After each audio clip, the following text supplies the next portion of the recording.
ki laingut ki MLA ka Kongres ki bala penyeso sya ka NPP ki laong ba Kim Dawa ya ka syuki menteri Henry ki kwa tang ya ka Roy Kapar na ka benta ka konstituensi jongki Om Shem Latarwa Satya ya ka no ka syuki ha ka kenhun menteri lani ngim Shem Ladawaru ya ka laong u MLA ka umsning u Dr. Celestine Langdo habakren sya ki lat pathai khobor karai jongi bat penyeso bat ke NPP kalong bangin la ban wanra ya ka Roy Kapar bat kijing mentoy na ka benta ka konstituensi jongi la kalong ban yo ya kisi an RD blok kisurok bat kiwai ki project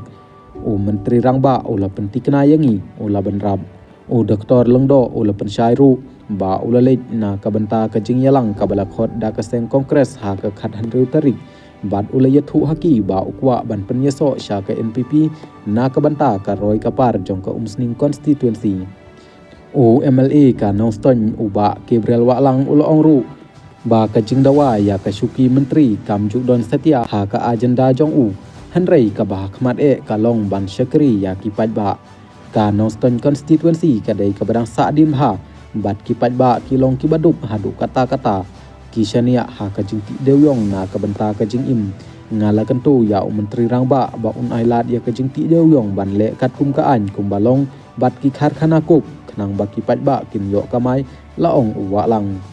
ola benrap ru ba umla ban syong ha ka liang persya ban ong ya ki pat ba ka konstituensi ba umla ban le sibun na ka benta jongki